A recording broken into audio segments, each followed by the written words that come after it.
Big boss Malayalam season 5 ലൈവിൽ ഇപ്പോൾ വളരെ പ്രധാനപ്പെട്ട ഒരു സംഗതിയാണ് കഴിഞ്ഞത്. കാരണം എല്ലാ ആഴ്ചയിലും തങ്ങൾക്ക് കിട്ടുന്ന ലക്ഷറി പോയിൻറ്റിനനുസരിച്ചുള്ള ഐറ്റംസ് തിരഞ്ഞെടുക്കുന്ന ഒരു പ്രക്രിയ.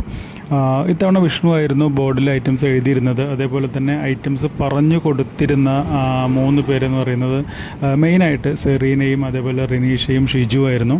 വളരെ കൃത്യമായിട്ട് അവർ ഓരോ ഐറ്റംസ് പറഞ്ഞു കൊടുക്കുകയും അതേപോലെ തന്നെ വിഷ്ണു അത് ബോർഡിൽ എഴുതി കറക്റ്റായിട്ട് നമ്മുടെ ലക്ഷറി ബഡ്ജറ്റ് പോയിൻ്റ് എത്രയാണോ അതിനനുസരിച്ച് ഐറ്റംസ് എഴുതി കൂട്ടി കൃത്യമായിട്ട് തന്നെ ആ പോയിൻറ്റിനുള്ളിൽ നിന്നുകൊണ്ട് വിജയകരമായിട്ട് അവർ ഈ ഒരു പ്രക്രിയ പൂർത്തിയാക്കി. ചിലപ്പോഴൊക്കെ അവർക്കത് നഷ്ടപ്പെടാറുണ്ട്. കാരണം ആ പോയിൻറ്റിൽ കൂടുതൽ അവർ എഴുതി ഐറ്റംസ് എഴുതുമ്പോൾ അവർക്ക് മൊത്തത്തിലത് നഷ്ടപ്പെടാറുണ്ട്. അങ്ങനെ 1-2 തവണയൊക്കെ സംഭവിച്ചിട്ടുണ്ട്. പക്ഷേ ഇത്തവണ അത് വളരെ കൃത്യമായിട്ട് ആ പോയിൻറ്റിനുള്ളിൽ തന്നെ വരുന്ന രീതിയിൽ അവരത് എഴുതിയെടുത്തിട്ടുണ്ട്.